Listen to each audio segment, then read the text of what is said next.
უსმენთ ეკავერიძის რადიოსაც. მაესტრო ჟურნალისტები გენერალურ პროკურატურას ქვიშხეთში მომხდარ ინციდენტზე შესაბამისი რეაგირებისკენ მოუწოდებენ. როგორც ცნობილია, ქვიშხეთში გარდაცვლილ სოლომონ ქიმერიძის ოჯახში მისულ მაესტრო ჟურნალისტებზე ფიზიკური ზეწოლა განხორციელდა. მათ კამერა და მიკროფონი წაართვეს. არსებობს შესაბამისი ვიდეო მასალაც. რა მოხდა ქვიშხეთში? ამის შესახებ უფრო ზუსტად დეტალებში ჟურნალისტი ანა პაპიაშვილი მოგვითხრობს, რომელიც ხუთი წინ დაბრუნდა სახალხო დამცველის ოფისიდან. გადაცემის მეორე ნაწილში, რადგან სავიზო რეჟიმთან დაკავშირებული ინიციატივის უკან ამ შეკითხვაზე პასუხის მიღებას დღეს მამუკა არიჯიძისგან შევეცდებით. 249-460-ია პირდაპირ ეთერის ტელეფონის ნომერი, თქვენ შეგიძლიათ დარეკოთ, დასვათ თქვენი შეკითხვა, გამოთქვათ თქვენი მოსაზრება მოდემულ თემებზე. ანა, მოგესალმებით. მოგესალმებით, მოგესალმებით ჩვენს მაყურებლებს. პირველ რიგში დავიწყოთ ბოლოდან. იმყოფებოდი ცოტა ხნის წინ სახალხო დამცველის ოფისში. შეხვდით თუ არა პირადად გიორგი ტუღურს? გიორგი ტუღურსთან შეხვედრა არ გქონია, თუმცა მეც და ნუკრი ბაზაძეც ოპერატორიც, რომელიც იმყოფებოდა ჩემთან ერთად ქვიშხეთში, ვიყავით სახალხო დამცველის წარმომადგენელთან შეხვედრაზე. ჩვენ დავწერეთ ახსნა განმარტებითი ბარათი და დეტალურად დავწერეთ ის ვითარებად ის გადაღების პროცესი, უბრალოდ მცდელობა გადაღების, რაც ხდებოდა ქვიშხეთში, შაბათს დაკრძალვის დღეს, როდესაც სოსო ქიმერიძე უნდა დაიკრძალა. გეგმავთ შეხვედრას ტუღურსთან თუ არა? ამით ამოიწურება. ჯერჯერობით არ ვიცით, საუბრობთ შეგვიყვინებენ ამის შესახებ, თუმცა რამდენადაც ჩემთვის არის ცნობილი, სახალხო დამცველის მხრიდანაც გადაგზავნილი იქნება პროკურატურისათვის ჩვენი ახსნა განმარტებითი ბარათი და ასე ჩვენ შეტანილი გვაქვს პროკურატურაში განცხადება. რაც შეეხება იმ მოთხოვნებს, რომელსაც უყენებთ თქვენ და პრინციპში ტელეკომპანია მაესტრო, რადგან დღეს სწორედ მაესტროს ადვოკატმა ისაუბრა ჩვენი სახელით ამ თემაზე. კონკრეტულად რა სიტყვით პროკურატურისგან? ჩვენ ვთქვით, რომ ეს ფაქტი არ იყო უბრალოდ გარკვეულ თქვათ დაპირისპირება ერთ კონკრეტულ შემთხვევაში. ეს იყო შემთხვევა, როდესაც ჟურნალისტებს არ მიეცათ საკუთარი საქმიანობის და პროფესიული მოვალეობის შესრულების უფლება. ასევე იქ იყო გამოხატული გარკვეული ფიზიკური და სიტყვიერი შეურაცხყოფის ფაქტებიც. მოვითხოვთ, რომ საქმე იქნეს გამოძიებული და ეს ვინ არიან ეს ადამიანები, რადგან ჩვენთვის ჯერჯერობით ცნობილი არ არის თუ ვინ იყვნენ ის პირები, რომლებიც ჩვენ ხელს გვიშლიდნენ. მიუხედავად იმისა, რომ იმ დროსაც, როცა ეს ფაქტი ხდებოდა, რამდენჯერმე ვკითხე მე მას თუ ვინ არიან, რა წარმოადგენენ სახელები, გვარები და მათგან ვერ გავიგეთ. ამის მიუხედავად, რაც კადრები გავიდა ეთერში, სოციალური ქსელებით ჩვენ გვეკავშირდებიან ადამიანები და გვეუბნეოდნენ დაახლოებით სავარაუდო ვინაობას ამ ადამიანების. ერთ-ერთ მამაკაცზე გითხრეს, რომ ის იყო დავით სუთიაშვილი. სუთიაშვილი თუ რას წარმოადგენს ეს არის მთავარი? როგორც ჩვენ მოგწერეს, თუმცა მე ამის დადასტურება არ შემიძლია, ნამდვილად ვერ ვიტყვი ხა დაზუსტებით და დაბეჯითებით. ეს ადამიანი არის დაცვის პოლიციის უფროსი. როგორც ამბობენ, ასე მისი შვილი მუშაობს ხაშურის პოლიციაში. თუმცა მე ამას ვამბობ, როგორც სოციალური ქსელებიდან მიღებული ინფორმაციით, მე ამის დადასტურების საშუალება და უფლება უბრალოდ არ მაქვს. რაც შეეხება იმას, თუ რა მოხდა უკვე თვითონ ქვიშხეთში, ორჯერ იმყოფებოდი გადაღებაზე, მოდი დეტალებში მოუყევი მაყურებელს. პირველ შემთხვევაში რა ვითარება დაგხვდა, მეორე შემთხვევაში რა ვითარება დაგხვდა? პირველად გადამღები ჯგუფი, როდესაც მე გავყავი, მანამდეც იმყოფებოდნენ ისინი ქვიშხეთში, როდესაც თვითონ ამბავი გაიგეს სოზარ სუბართან და შალვა რამიშვილთან ერთად, თუმცა მე მაგ დროს არ ყოფილვარ. მე წავედი მეორედ ბექა ქსოვრელთან ერთად ხუთშაბათ დღეს, როდესაც იქ ჩავიდნენ ქართული აკადემიის წევრები, ადამიანის უფლებათა დამცველები და ქართული ოცნების წევრები. საღამოს წავედით, მაშინაც არ მოგვეცა იმის საშუალება, რომ ოჯახის წევრებს გავსაუბრებოდით, იქ იყო პატარა ინციდენტი, თუმცა ეს ძალიან ისეთი იყო რა, ამას მეორესთან შედარებით ძალიან მსუბუქად შეიძლება აღვიქვათ.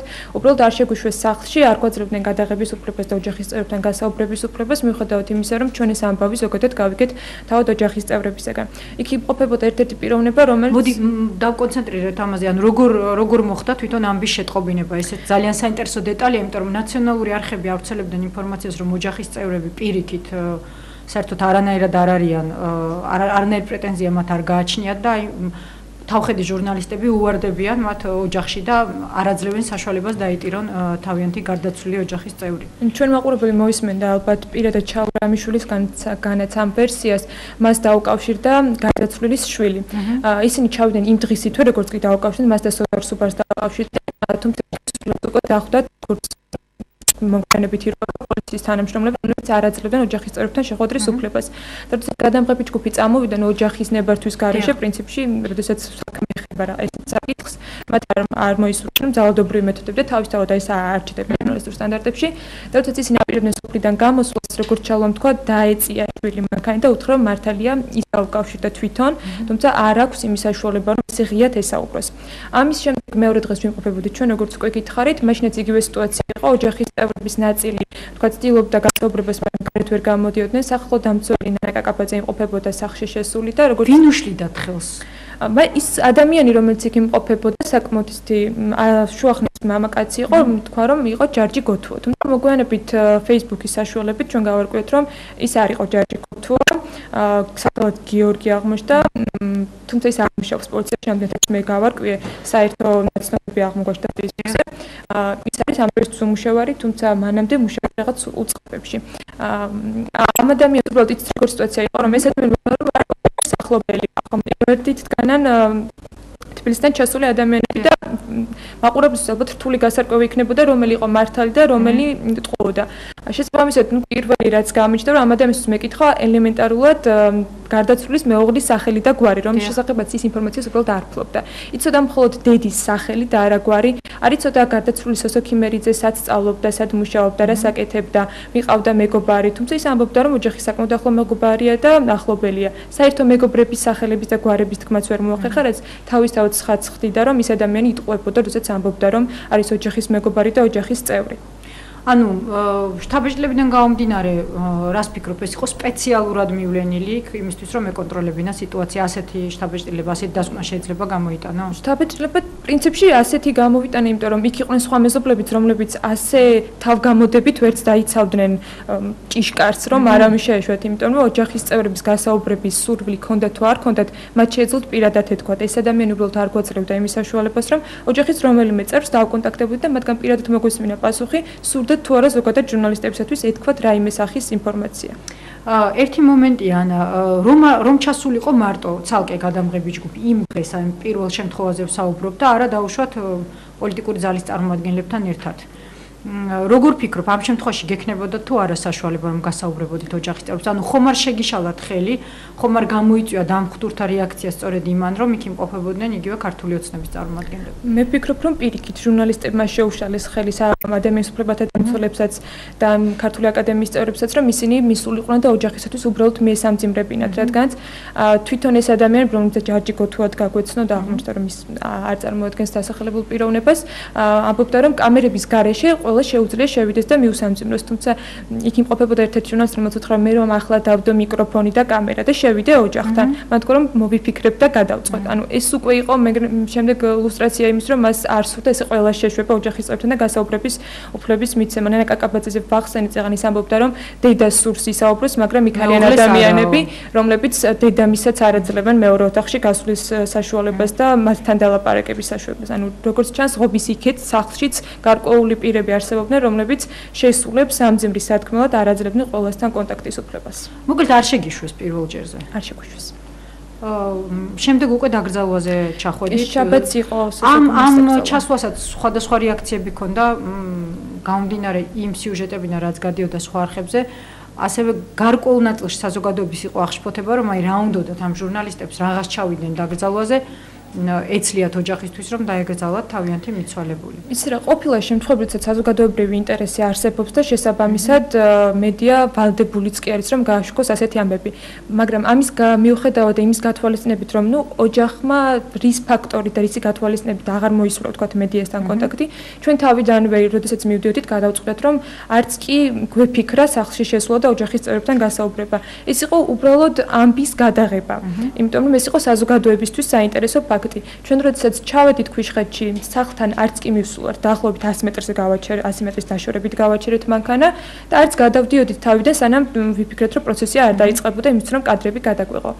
როდესაც ჩავედ ქვიშხეთში გავაჩერთ მანქანა, დავინახე რომ ერთმა ადამიანმა ჩამოიხედა მანქანაში, იქვე იმყოფებოდა თრიალეთის გადამყოფი ჯგუფი, რომლებიც არცხვენ მანქანაში გადმოსულები იყვნენ. და რამდენიმე წუთში გავიგე შელაპარაკების ხმა. ცოტა ხანში წამოვიდა სახლიდან უკვე ოპელის მარკის ავტომობილი, ქუსიკუ ნომერი სამწუხაროდ არ მახსოვს და რამდენჯერმე ჩვენმა მაყურებელმა მოისმინა მანქანის შესახებაც, რომელში მჯდომი პირები ცდილობდნენ თავიდან სახე დაემალათ. თუმცა შელაპარაკება როდესაც დაიწყო და ხმაური, გადავედით მეც და ოპერატორიც. ვისთან დაიწყო შელაპარაკება? თრიალეთის გადამყოფ ჯგუფთან. და ჩვენთან კართან დადგა მისი ზურგით ვიღაც უცნობი ადამიანი, რომელიც კაპიშონით ცდილობდა რომ დაემალა საკუთარი სახე. გადავედით მანქანიდან და რა თქმა უნდა ჩვენს მოგმართეს რომ არ გადაიღოთ, იმ წუთას გადაღება დაწყებული არც კი ქონდა, იმიტომ რომ აზრი არ ქონდა კადრების გადაღებას, ამბავი ჯერჯერობით, ანუ საყურებელი მაყურებლისთვის არაფერი არ იქნებოდა.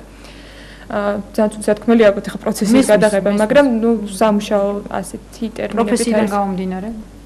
შემდეგ მათ გვითხრეს უკვე რომ წავსულიყავ, თუმცა ძალიან წყნარად შვიდად შევეცადე ამეხსნა რომ სახალხო დამცველის მიერ გაკეთებული განცხადების საფუძველზე იმის გამო რომ თავად ოჯახის წევრები დაგვიკავშირდნენ ჩვენ რამდენიმე დღის წინ არსებობდა საზოგადოებრივი ინტერესი და ვერსიები ჯერჯერობით გამოძიება მიმდინარეობდა და ისევ არსებობდა ვერსიები ამ პირის გარდაცვალებასთან დაკავშირებით საზოგადოებრივი ინტერესის საფუძველზე ჩვენ გსურს გადავიღოთ კადრები.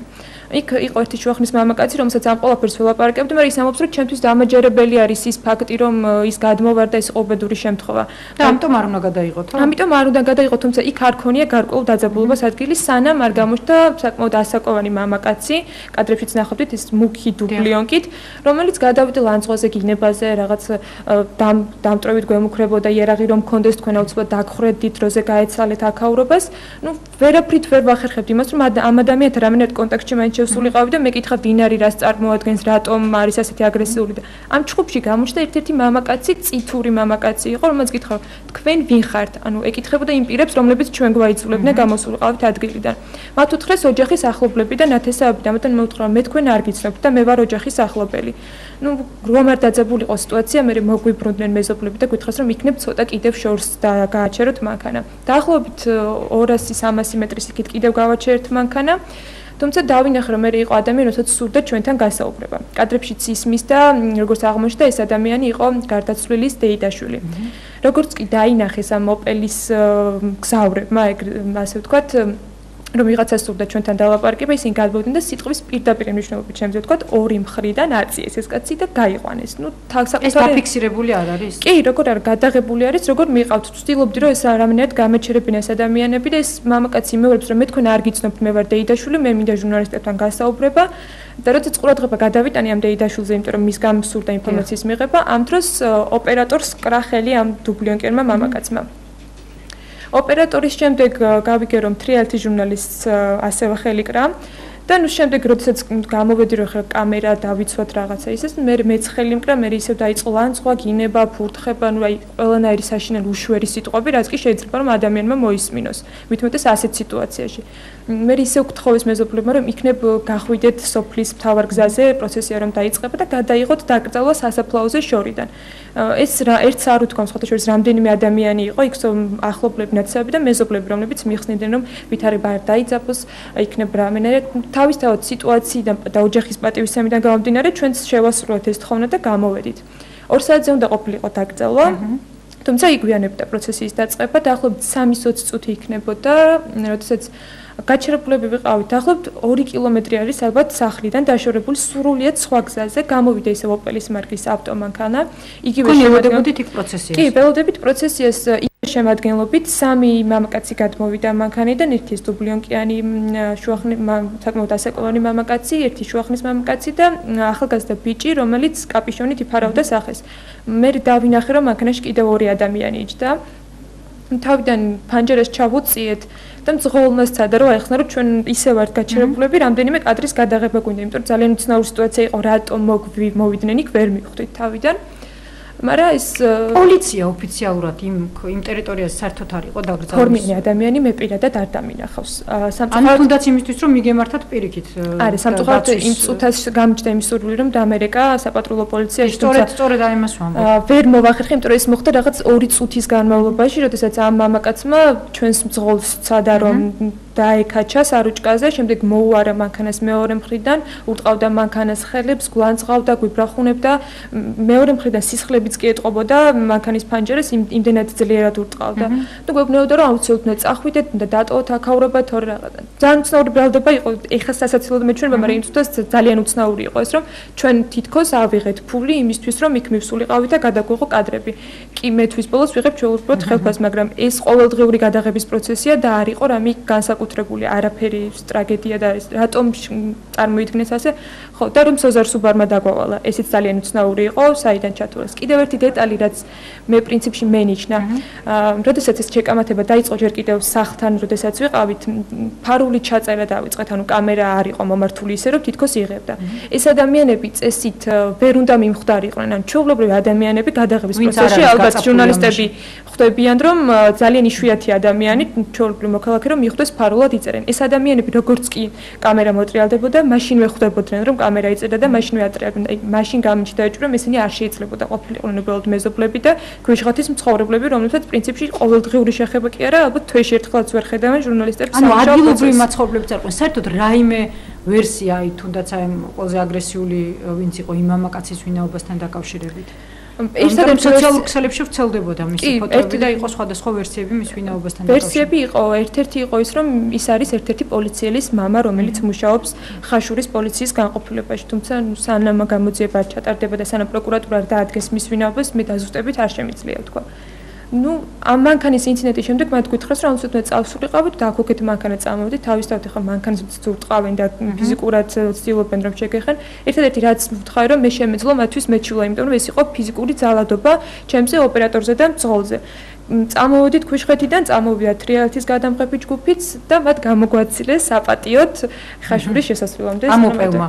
მხოლოდ მაესტრო და თრიალეთი იღებდნენ პროცესიას, ჰქონდათ მცდელობა უბრალოდ გადაღების. დაკრძალვის დღეს იყო მხოლოდ მაესტრო და თრიალეთი. წინა დღეს, როდესაც ვიმყოფებოდით, იქ იყო რუსთავიორის და პირველი არხის გადამღები ჯგუფი და კიდევ ერთი კამერა, რომელსაც არ ყავდა ჟურნალისტი და რომელიც ამბობდა, რომ ის არის პირველი არხის ოპერატორი. თუმცა, როდესაც იქიდან მოვდიოდით, ჩვენს წინ იდგა პირველი არხის მანქანა, რომელშიც მხოლოდ ერთი ოპერატორი და ერთი ჟურნალისტი თერდა და წამოვიდნენ. ანუ ინკოგნიტო იღებდა. რაც შეეხება თრიალეთს, ვერც მათ მოახერხეს კადრების გადაღება, ანუ მათთან როგორ მოიქცნენ ეს ადამიანები? აბსოლუტურად იდენტური იყო სიტუაცია, სიტყვიერი შეურაცხყოფას ფიზიკური, თქვათ, ხელის ჩეხების ფაქტები რაც იყო, აბსოლუტურად ერთნაირად ხორციელდებოდა და თრიალეთმა მოახერხა ის, რომ რაც ჩვენ გვაქვს მანქანის შიგნიდან გადაღებული, მათ პირიქით ძალიან დიდი მადლობა დახმარებისთვის და იმ კადრებისთვის, რომელიც მათ მოგვაწოდეს, გადაღებული ჰქონდათ გარედან რა სიტუაცია იყო და რაც ხდებოდა. რაც შეეხება თვითონ ოჯახის წევრებს, მეუღლეს, დედას საერთოდ ვერ მოახერხეთ მათთან ვერანაირ კონტაქტში შესვლა?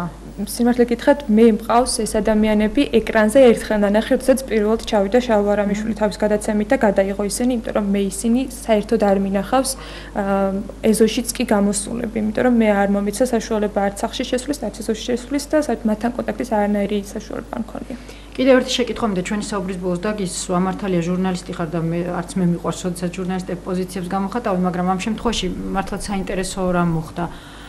მას შემდეგ რაც გააკეთა შინაგან საქმეთა მინისტრმა რეაგირება სიტყვიერი ამ ფაქტზე, ცოტა ხნის წინ, დაახლოებით 1 საათის წინ გავრცელდა ინფორმაცია, რომ ქვიშხეთის პოლიციის უფროსი მოხსნილია თანამდებობიდან და გადაყვანილია კადრების განკარგულებაში. როგორ ჟურნალისტისთვის რას ნიშნავს ეს შენთვის? ვფიქრობ, რომ ეს იყო საკმაოდ კარგი ნაბიჯი იმისთვის, რომ ელემენტარულად გამოძიება წარიმართოს დამოუკიდებლად. თუმცა ვთვლი, რომ ეს უნდა უფრო ადრე განხორციელებულიყო, თუნდაც იმისთვის, რომ ისე ვიმეორებ, გამოძიება ყოფილიყო დამოუკიდებელი და არ ყოფილიყო არანაირი ჩარევა. მე ვფიქრობ, რომ მათთვისაც თვალნათელი გახდა, რომ ჟურნალისტებზე არ შეიძლება მსგავსი ძალადობა და ისინიც კარგად მიხვდნენ, რომ მსგავსი ფაქტები მით უმეტეს ჟურნალისტების მიმართ არ შეიძლება, რომ ყოველგვარი, ვთქვათ, რეაგირების და სრული იგნორირების იქნას მათი მხრიდან აღქმული. ვფიქრობ, რომ ეს სწორი გადაწყვეტილება იყო და იმედი მაქვს, რომ საერთოდ ეს საქმე იქნება გახსნილი და ჟურნალისტებისთვის კიდევ უფრო მეტი ინფორმაცია იქნება მიწოდებული, იმიტომ რომ მე არ მაქვს ჩემი, ვთქვათ, ვერსიის, არც ერთი ვერსიის დამადასტურებელი დოკუმენტი. ერთადერთი რაც ოფიციალური ვერსია, ეს არის შინაგან საქმეთა სამინისტროს და პროკურატურის ვერსია, რომ ის ადამიანი გადმოვარდა, თუმცა საქმე არის ძიებაში. შესაბამისად, მათ უნდა დაამტკიცონ ამ ვერსიის დამადასტურებელი ფაქტები უნდა მოგაწოდონ ჟურნალისტებს, ან მეორე ვერსიის, რომლის შესახებაც ოჯახის წევრები საუბრობდნენ და მოგვიანებით ჟურნალისტები თქვა ცდილობდნენ, რომ დამატებით ინფორმაცია მოეპოვებინათ. და ასევე ალბათ ბევრ შეკითხვას გასცემს პასუხს ის, როდესაც დადგინდება იმ კონკრეტული პიროვნებების ვინაობა, ვინც ხელს გიშლიდნენ ჟურნალისტური საქმიანობის დროს. ძალიან საინტერესოა ვინ არის. ძალიან საინტერესო იქნება მათი აზრის მოსმენაც, რატომ ცდილობენ ასე თავგამოდებით, რომ წინააღმდეგობა გაეწია ჟურნალისტებისათვის. მე ვფიქრობ, რომ კანონმდებლობა არეგულირებს იმასაც, რომ მათაც უნდა მოეთხოვოთ პასუხი იმისათვის, რასაც ისინი აკეთებდნენ ჟურნალისტების წინააღმდეგ, იმიტომ რომ ეს ზოგადად ხულიგნობა თითქმის ჩვეულებრივ ადამიანებთან ასეთი კონფლიქტი და ფიზიკური შეურაცხყოფა და სიტყვიერი ვთქვათ შეურაცხყოფა, მაგრამ ჟურნალისტებთან კიდევ უფრო სხვა კვალიფიკაციას იღებს და მე ვთვლი, რომ ეს უფრო კიდევ მეტად არის გამოსაძებელი და დასადგენი არის ვინ არიან ეს ადამიანები. ძალიან დიდი მადლობა ანა ლაპიაშვილი იყო ჩვენი სტუმარი, ის ქვიშხეთში მომხდარ ინციდენტზე საუბრობდა რეკლამის დროა გადაცემაში, რეკლამის შემდეგ ჩვენი სტუმარი იქნება მამუკა არეშიძე 249-460-ია ჩვენი სტუდიის ტელეფონის ნომერი.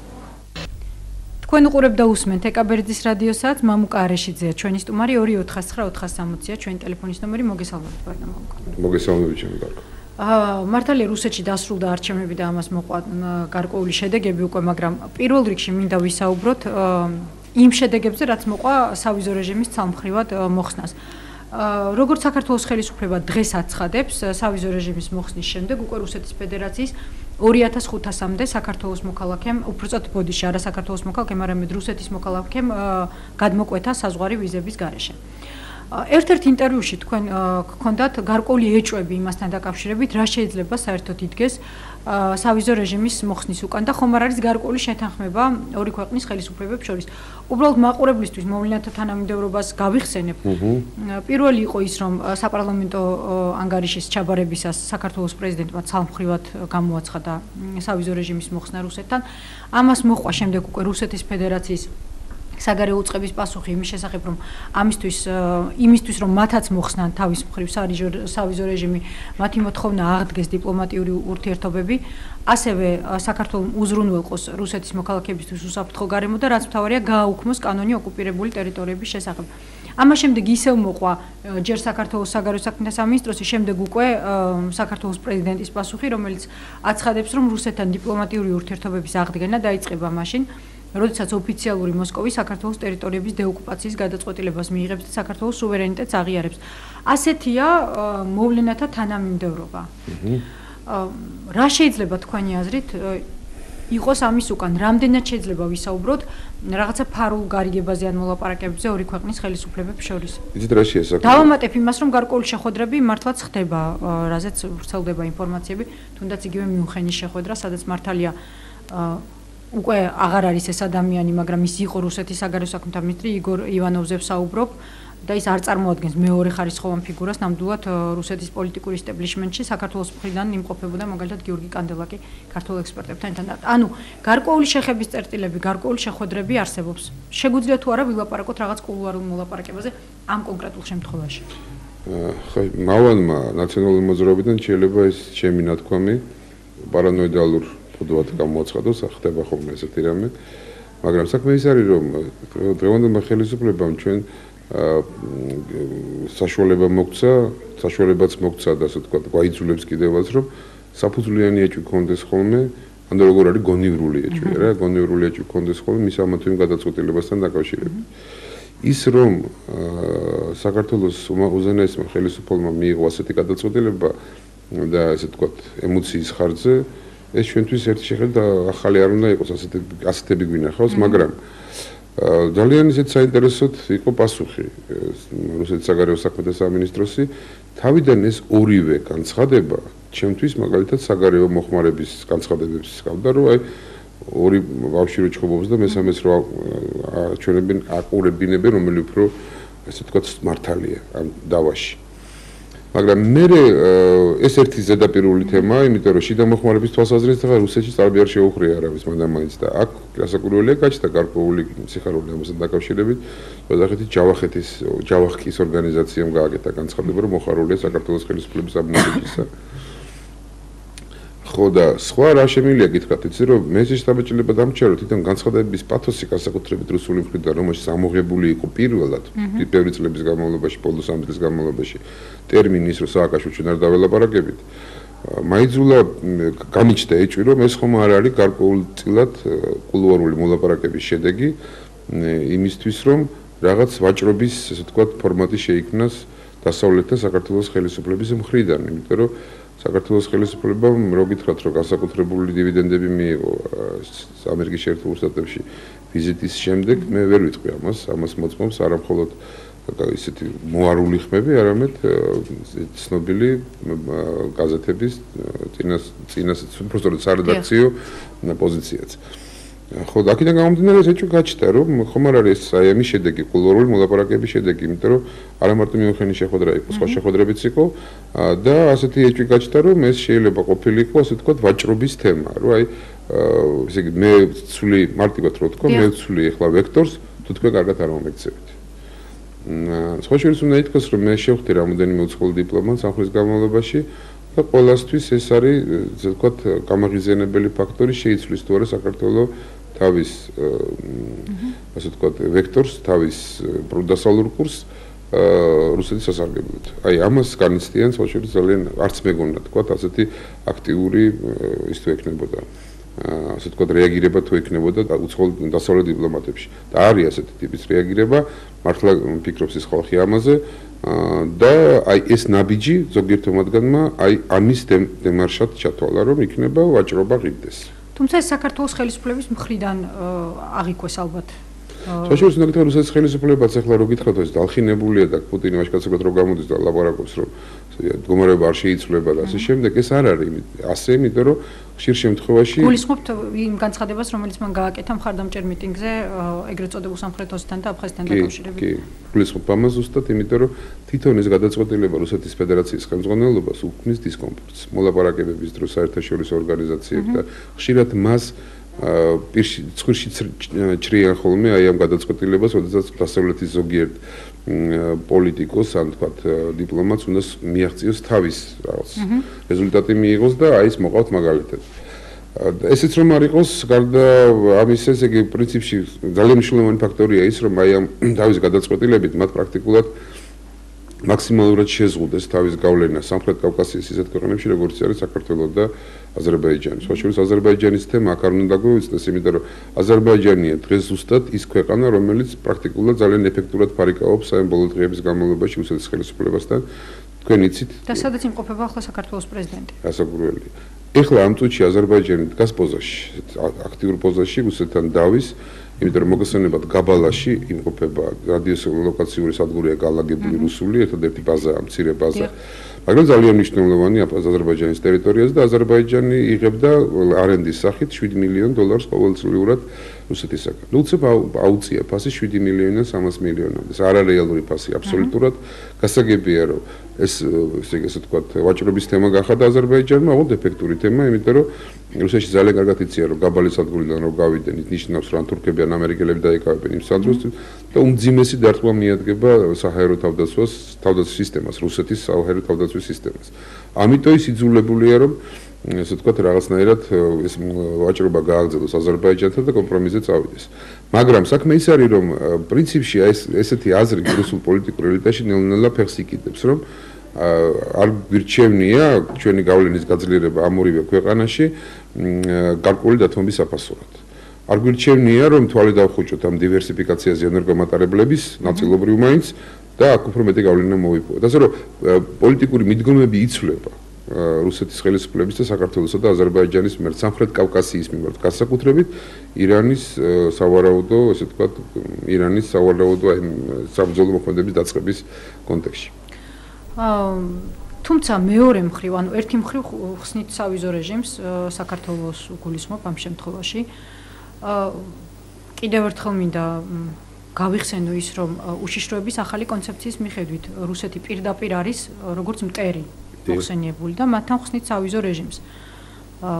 მართალია საქართველოს ხელისუფლება ამას ხსნის ისე, რომ აი უნდა შემოვიდეს ინვესტიციები, შემოვიდნენ ტურისტები, მაგრამ სავიზო რეჟიმი სახელმწიფოსთან იხსნება და იქ პუტინი შემოვა საზღვარზე, შემოვა და უშუალოდ რომელიმე უშიშროების სამსახურის აგენტი თუ შემოვა ჩვეულებრივი ტურისტი, ალბათ ძნელი გასარჩევი იქნება, როდესაც მით უმეტეს არსებობს სავიზო რეჟიმი. და მეორე მხრივ გუშინ ვრცელდება საქართველოს საგარეო უწყების განცხადება, სადაც საუბარია რუსეთის მხრიდან დაუფარავ აგრესიაზე. რა იგულისხმება? იგულისხმება ასევე ახლად გავრცელებული ინფორმაცია, რომლის თანახმადაც რუსეთი ნოვოროსიისკში ქმნის ვერტმფრენების პოლკს და ამის მიზეზად პირდაპირ სახელდება ერთი მხრივ საქართველოსთან დაძაბულობა და მეორე მხრივ შესაძლო დაძაბულობა ჩრდილოეთ კავკასიაში. რას ნიშნავს ეს? ერთი მხრივ თუ არსებობს სამხედრო დაძაბულობა, მეორე მხრივ სავიზო რეჟიმის მოხსნა, რომელია რეალური ამ შემთხვევაში? გვაქვს თუ არა საშიშროება? ეს კიდევ ერთხელ მოწმობს. საშიშროება რუსეთთან არის ყოველთვის. ხის ტიპი პოლიტიკის პირობებში ორმაგია საშიშროება. ისეთი პოლიტიკის, როგორც საქართველო ატარებს. ჩვენ რომ გქონდეს გარანტირებული დახმარების იმედი დასავლეთის ანალოგიური სიტუაციაში, მაშინ ეს ხია. როგორც იყო 2008 წელს, მაშინ ეს ხისტი პოლიტიკა გასაგები იქნება, მაგრამ თუმცა შენ ხარ ერთ-ერთი დარჩენილი პრაქტიკულად დიდ ნაწილში. გასაკურველი დასავლეთი აღშფოთებას გამოხატავს, განცხადებებს აკეთებს, იყენებს საქართველოს მდგომარეობას თავის სასარგებლოდ რუსეთის წინააღმდეგ, არის ესეთი მომენტებიც. ეს კი, მაგრამ ყველაფერი, მაგრამ პრინციპში ჩვენ მაინც ერთ-ერთზე ვარ დარჩენილი. აქედან გამომდინარე ძალიან რთულია ასეთი პოლიტიკის მუდმივად გატარება, ისე რომ ისე იგი დაძაბულობის ის ხარისხი შეინარჩუნო, როგორც დღესაა ქართულ საზოგადოებას რუსეთთან მიმართებაში. გაჩეხება იმ პოლკს, ვერტმფრენების პოლკს ტყუილი თქო შამანოვმა, ანუ საჰაერო სადოსანდო ჯარების სარდალმა, როცა თქვა მან ჩრდილოეთ კავკასიაზე აპელირება გააკეთა და საქართველოს ეს ჭირდება, ეს არის თავდაცვითი სისტემა, რომელიც ოჩის გარშემო იქნება. საზღვაო ფლოტილიის განსაკუთრებული ნაწილები, ორი არმია განლაგებული, რომელიც ჩრდილოეთ კავკასიას სოჭს გამოყოფს. ეს ვერტმფრენთა პოლკი ყველაფერი არის აი ამ მიზნისთვის, რომ სოჭის მაქსიმალური დაცვა უზრუნველყო. ხო არ ეტყვიან ახლა სოჭი არის ოლიმპიური ქალაქი, არის ხო. აქედან გამომდინარე იგონებს რაღაცებს ახლა და ამობს თქვა კიდევაც შამანოვ. რაც შეეხება საქართველოს საშიშროებას თან ვერტმფრენების გამოყენებისთვის. აბსოლუტურად ნონსენსია ახლა ეს ძალიან კარგი ცენები გამბავიდა. რაც შეეხება სავიზო რეჟიმის გაუქმებას, რასაკურველია ახლა ჩვენ ვერ გავაკონტროლებთ ვინ შემოვა, ვინ გამოვა, დარწმუნებული ვარ. ძალიან ბევრი ადამიანი მოინდომებს ამ მოედნის გამოყენებას, საქართველოს მოედნის გამოყენებას თავის მიზნებისთვის რუსეთიდან, რომელიც შეუმოწმებლად შემოვა საქართველოს ტერიტორიაზე. და საკარკვეული ხიფათი და სირთულეები გაჩნდება. თუმცა ამასთან დაკავშირებით არსებობს ერთი არგუმენტი, რომელსაც ხშირად იშველიებენ, რომ აი ასეთივე საშიშროებები თითქოს უნდა არსებულიყო, როდესაც ჩრდილოეთ კავკასიასთან ან რუსეთის ერთ ნაწილთან მოიხსნა სავიზო რეჟიმი, მაგრამ ეს არ გამართლდა. არავითარ შემთხვევაში არ გამოურიცხავ მე ამ საშიშროებას. ეს არ გამართლა ნიშნავს, რომ არ გამოიყენეს. როდის გამოიყენებენ კაცმა არ იცის. მიუხედავად იმისა, რომ მე ხაზგასმით მინდა ვთქვა, არაერთხელ დამაბრალეს ნაციონალური მოძრაობის ზოგიერთი წარმომადგენელი, რომ მე წინააღმდეგი ვიყავი ამ გზის ზოგადად, ამ საზღვრის ზოგადად. მე არა ვარ წინააღმდეგი ჩრდილოეთ კავკასიელებთან საზღვრის გახსნისა, მაგრამ მე ვამბობდი ყოველთვის, ვარ წინააღმდეგი მხოლოდ იმ შემთხვევაში, თუ არ იქნება გათვლილი ყველა რისკი. მე ამას აქეთკენ ვიხრები, რომ ყველა რისკს როცა გაეთვლი და როდესაც თითქმის ყველას რასაკურველი ვერ მოახერხებ, მაქსიმალურად როცა შენ შეეცდები, რომ ესე თქვა, ამ რისკების კონტროლიზება მონახო და გექნება ეს კონტროლიზება, იმაში შეიძლება გადადგეს ნაბიჯი, თორე გზა, რომელიც არსად არ მიდის, გზა არ არის, არის ჩიხი. ხო? ამიტომ უნდა გაიხსნას სასაკურველია, მაგრამ ფორმაა ყველაფერს თავისი, იმიტომ რომ მე მაგალითად ვფიქრობ, რომ ექსტრემალურ სიტუაციაში აუცილებლად გამოყენებული იქნება ის ძალა, რომელსაც ქვია თქვა თრუსოელი ოსები. და ეს გამოყენებული იქნება ის ინფორმი და ისე როგორც ეს დაჭირდება რუსეთს. ჯერჯერობით არ ჭირდება. თორე სხვა დროს გამოიყენებენ. რაც შეეხება მიმოსვლას, ჩვენ გქონდა ისეთი ფაქტები, როდესაც ამ გზით შემოვიდნენ რბილად რო თქვა არასასურველი ადამიანები ჩრდილოეთ კავკასიიდან და გადაკვეთეს საქართველოს და წავიდნენ თქვა აზიისაკენ. ეს იყო პილიგრიმების ფორმით თუ მომლოცველობის ფორმით, ასე იყო თუ ისე იყო ასეთი შემთხვევები. ყოველ შემთხვევაში ჩვენ მე პოსტფაქტუმ ვიგებთ საქართველოს ტერიტორია გაიარეს, მაგრამ საქართველოს ტერიტორია თავის მიზნებისთვის მათ არ ჭირდებოდა. ვაჭირდებოდა უბრალოდ ტრანზიტი. ზარი არის ჩვენს ეთერში, ბატონო, მომკა მოусმინოთ მაყურებელს. გისმენთ ეთერში ხართ? გამარჯობათ, ეთერში ხართ? გამარჯობათ. ეკა თქვენი მადლობელი ვარ. საქართველოს ჭირდება თქვენაირი ჟურნალისტი. დიდი მადლობა. ბატონო მამუკა. დიახ. აი თქვენად თქვით რომ დასავლეთმა დაიწყო ლაპარაკი გეზი ხო არ შეიცვალაო სააკაშვილმა. და მარტო დასავლეთმა კი არა, უკვე აქ ხალხშია ლაპარაკი. რომ ის ძალიან მაგრა დაუქნია ხელი ობამამ. და შეიძლება ამან უკვე რუსეთისკენ აიღოს გეზი, აქ ხალხში, აი ჩვენ ლაპარაკობთ უკვე, მანამ თქვენ იტყოდით მაგას. და კიდე ერთ რამე ძალიან ეჭვიანობთ, აი ეს ომი რომ იყო, ხო არ იყო ეს რაღაცა ჩაწყობილი საქმე, რომ ამოდენ უცებ დავაკანონეთ ორი კუთხე. ძალიან დიდი მადლობა. გისმენთ ბატონო. ხო, ეს არის მეორე, რაც შეეხება მეორე ნაწილს, ამ ეჭვის საფუძველი საზოგადოების ერთ ნაწილს აქვს, მე არ მინდა უბრალოდ ეს არის ვრცელი თემა და დღევანდელი გადაცემა არ ეყოფა ალბათ ამაზე რომ მივიჯელოთ. თან აქ რამოდენიმე აზრი მაინც საინტერესო იქნება მოსასმენად. რაც შეეხება პირველ ნაწილს, მე არ მითქვი რომ სააკაშვილის ეჭვები, სააკაშვილი ხო არ გადაიხარა რუსეთისაგან. აქ არის ეჭვი საქართველოს ხო არ გადაიხარა რუსეთს. ეს არ არის ერთ და იგივე სხვადასხვაერს.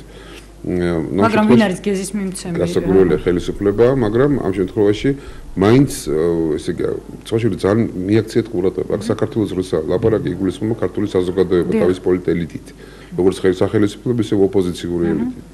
და აი ამას ჩხრიკავენ ისინი, სულ ცდილობენ ეს გაარკვიონ, თორე უნდა დარწმუნებით შემიძლია გითხრათ, რომ თვითონ უზენაესი ხელისუფლის მიმართ სააკაშვილის მიმართ ყველაფერი იციან, სადაც როგორ გადაიხარა და ასე შემდეგ. მაგრამ თუ გადაიხარა, არა მე ამას კითხებას არ დავიწყებ უნებრივია. მაგრამ ასეთი ეჭვი აქვთ, მაგრამ ისინი მაინც ესე ვთქვათ ესე აყენებენ საქართველოს და ნუ კონკრეტული პიროვნებაც. მაინდა-მაინც მე ეს არ მithkoms, მე ეხლა ვამბობ. გასაგებია. ასე რომ აი ეს უფრო აინტერესებთ საქართველოს გადახრა არ გადახრის თემა, ვიდრე კონკრეტული პიროვნების. რაც შეეხება პუტინის დაბრუნებას რუსეთის პრეზიდენტის პოსტზე. ბუნებრივად ჩნდება კითხვა, რა შეიცვლება ამით საქართველოსთვის, გარკვეული პასუხები არსებობს, ზოგჯერ ურთიერთსაწინააღმდეგო. მაგალითად, მატვეი განაპორსკის ჰქონდა პრესკონფერენცია, სადაც მან თქვა, რომ რუსეთსა და საქართველოს შორის ურთიერთობების რეალური დათბობა მოსალოდნელია მხოლოდ მას შემდეგ, რაც ხელისუფლებაში არ იქნება ან პუტინი, ან სააკაშვილი. თუმცა ის ფიქრობს, რომ ვითარება არ გაუარესდება და რომ ავიაფრენების მსგავსი გარკვეული გაუმჯობესების შესაძლებლობებით შეიძლება კიდევ არსებობდეს. თქვენ როგორ ფიქრობთ, საინტერესოა ამასთან დაკავშირებით, ანუ მას შემდეგ რაც პუტინი დაბრუნდა პრეზიდენტის პოსტზე და საქართველოს პრეზიდენტი არის მიხეილ სააკაშვილი, რა ცვლილებასთან შეიძლება საქმე გქონდეს რეალურად? საქმე ის არის, რომ პუტინის დაბრუნება ხელისუფლებაში ჯერის პროცესი არის, პროცესია ასე. ძალიან საინტერესო ფრაზა თქვა ერთმა რუსმა ჩინოვნიკმა. საზოგადოების წარმომადგენლის შეკითხვაზე, რომ ის შეკითხვა ასეთი ფორმის იყო, ამ ჩინოვნიკს კითხეს, რომ ხომ არ გველოდება 37 წელი ჩვენ, სიტყვა ჩვენ მნიშვნელოვანია პუტინის დაბრუნების შემდეგ. იმან უპასუხა, რომ 37 წელი თქვენ კი არ გველოდება, ჩვენ გველოდება, ესე იგი ჩინოვნიკურ აპარატს.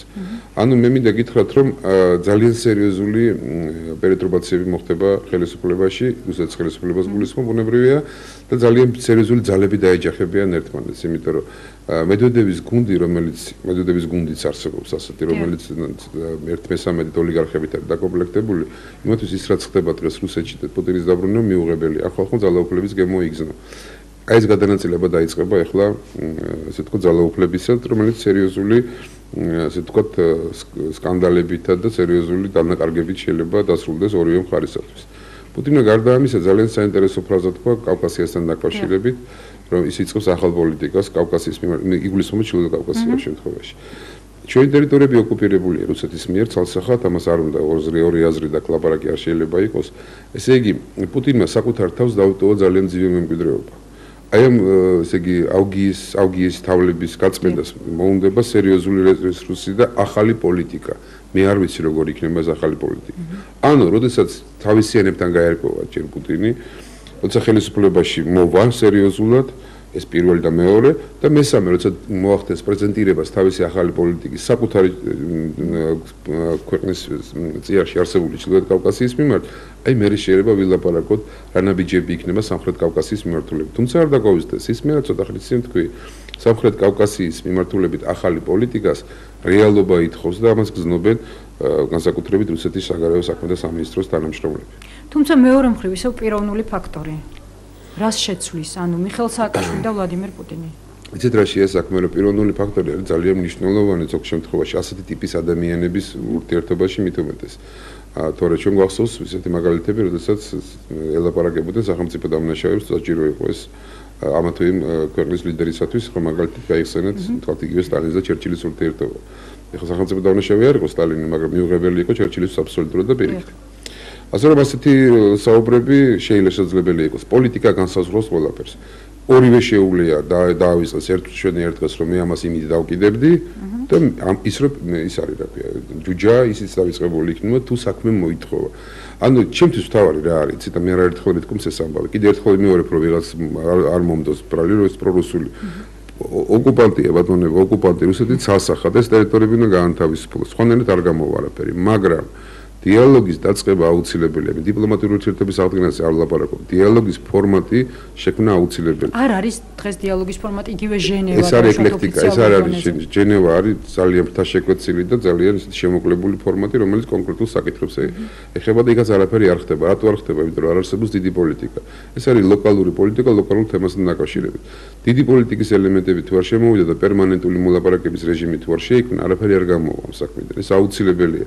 მაგრამ საქართველოს ხელისუფლება თვალთმაგსოს მე ვიცი რომ ასეთი ტიპის სურვილები არის ჯერ წერილი გაუგზავნა ხო მედვედევს ბოლოს და ბოლოს ოფიციალურად ასეთი დელეგაციების მისვლა-მოსვლა და იქ რაღაც მოულოდნელი შეხვედრები არის ივანოვისთან შეხვედრის არ იყოს ივანოვი არის საგანგებო და სრულუფლებიანი ელჩი რუსეთის ფედერაციისა ტიტულია კაცი ესპანია კაცი და ასე რომ იმასთან შეხვედრა ნიშნავს რომ პრაქტიკულად ოფიციალური პასუხები თითქმის ხო და ასე რომ ეს ყველაფერი არის მოსინჯოა ჩემთვის არის ძალიან ისეთ კომფორტული იქნება თუ ასეთ ტიპის მოლაპარაკება დაიწყება. რა შედეგი იქნება მოლაპარაკების მეორე საკითხია. დიპლომატიური ურთიერთობის აღდგენა თუ დეოკუპაცია, მაგრამ ესეთი რამ უნდა იყოს, იმიტომ რომ ვიდრე ჩვენ ვართ უბრობის რეჟიმში რუსეთთან, მანამდე საქართველოს როგორც სახელმწიფოებრიობა, ესე იგი სტაბილური განვითარების საშუალება არ მიეცემა. იქნება ყოველთვის დაძაბულ ნერვულ ფსიქოპათულ რეჟიმში. ზარია ბატონო მამკა ჩვენს ეთერში ეს იქნება ბოლო ზარი, რადგან ჩვენი სასაუბრო დრო იწურება. გისმენთ თქვენ ეთერში ხართ. გამარჯობათ. ბატონო მამუკასთან მაქვს როგორც პროფესიონალ პოლიტიკოსთან შეკითხვა. კი ბატონო. აი ტელევიზია, მაესტრო, კავკასია, უამრავი მოქალაქე რეკლამს და აფიქსირებს სამართალს დარღვევის უამრავ ფაქტს. და როგორც ვიცით, უამრავი სამართალს ეგრეთ წოდებული სამართალდამცავი საჯარო მოხელე ყავს ქვეყანაში, ხო? რომლებიც მაღალ ხელფასებს იღებენ. ეს ეჭვგრეს ხომ არ აყენებს საერთოდ მათ სამსახურს, ისინი ხომ არ იცავენ ხელისუფლების როგორც დამნაშავე ხელისუფლების პოზიციას და ხალხის სამართლის საპირისპიროდ მოქმედებენ და ისინი ხომ არ იმსახურებენ შემთხვევით სამუდამო პროფესიულ დისკვალიფიკაციას, ანუ სამსახურის დატოვებას სამუდამოდ. ძალიან დიდი მადლობა. რაზეა ლაპარაკი ქიმერიძის შემთხვევაში, ვინც ქიმერიძის იმ დღეს, ასე ვთქვათ, ქონდა მისთანაც ქონდა მას ურთიერთობა სამართლის ცნობილი თვალსაზრისით ყველა დამნაშავეა ცალსახად, იმიტომ რომ მე ხლა ვლაპარაკობ, ფიქრობ ქიმერიძე ვიღაცა მოკლა, ეს არის ვთქვათ შემდგომი გამოძიების თემა, მაგრამ ის რომ ის უკანონოდ იმყოფებოდა იქ პოლიციაში, ეს არის დამთავრებული საკითხია, ხო, გატარებულიც კი არ არის. ეს არის ტუღუშის დასკვნაშიც არის ახლა. ეს არ არის თუმცა მოხსნეს დღეს ქვიშხეთის პოლიციის უფროსი, თუმცა გადაიყვანეს კადრების განკარგულებაში. ხო, კადრების განკარგულებაში არა, პასუხისმგებლობაშია მისაცემი, იმიტომ რომ მან იიყვანა ადამიანი, რომელსაც სტატუსი არ მიენიჭა. ხო, უკვე დანაშაულია. სხვა დანაშაულზე აღარ ვლაპარაკობ. ასეთები ბევრი აქვს სამწუხაროდ ქართულ პოლიციაში და რატოა იცით, რომ მართლა ძალიან ეფექტური იყო თავიდან მიუხედავად იმისა, რომ ვიღაცა შეიძლება აკრიტიკებდა არ მოწონდეს ის რაც ხდებოდა საქართველოს პოლიციაში, მაგრამ იმდენად პოლიტიზირებული აღმოჩნდა, იმდენად არასწორი ბრძანებები და ასე ვთქვათ, მითითებები ეძლევა, რომ ეს ადამიანები იძულებულები არიან ეს დავალება შეასრულოს. ზოგი ჩამოყალიბდა პროფესიულ ჯალათად. ზოგი დარჩა ისეთი როგორც იყო პროფესიონალად, ესე დიფერენცირება უნდა მოხდეს, არ შეიძლება ყველა ერთ კომში მოხარშოთ. მე ვიცნობ უამრავ მათგანს, რომელსაც არ მოწონს ის რაც ხდება, მაგრამ სხვა გამოსავალი არ აქვს. ზოგი წავიდა კიდევაც პოლიციიდან. ასე თუ ისეა, ყველანი ერთნი არ არიან. იქ არიან ჯალათების, მკვლელების, პროფესიონალების და პატიოსანი წესიერი ადამიანები. თუმცა აქ საუბარია იმაზე, თუ რამდენად არის თვითონ სისტემა მორგებული პოლიტიკურ მიზნებზე. ასაკურველი ეს არის თავიდან ბოლომდე სურვილი არის მთლიანად იყოს პოლიტიკურ მიზნებზე მორგებული და არა ადამიანების კეთილდღეობის დაცვაზე. მაგრამ ხო გეუბნებით არა, ამის გამოა ზუსტად ის რომ ადამიანების ერთი ნაწილი რომელიც იქ მუშაობს გაიხსნა, გაფუჭდა და იქცა ჯალათი მაგითო თქვი ეს მაქსიმალური სიტყვები ხმარა. ამათ იქცა ახლა, ნუ ზონდერების ხელმძღვანელობა და რაღაცა და ფეხებზე რო კიდია დიდი ბოდიში ამ სიტყვის გამოძიების პროცესი თვითონ სამართალ კანონი რაც მთავარი არ აღელვებს. აი ეს არის შედეგი იმ პოლიტიზირებისა პოლიციისა, რასაც ჩვენი ხელისუფლება აწარმოებს. ძალიან დიდი მადლობა, მამუკარიშძე იყო ჩვენი სტუმარი 10 საათზე პირდაპირ საუბარი გადაცემის პირველ ნაწილში ნოდარ ჯავახიშვილთან, მეორე ნაწილში ლევან ცუცქირიძესთან, ზუსტად 6 საათზე საინფორმაციო გამოშვება გააგრძელებს მაესტროს ეთერს.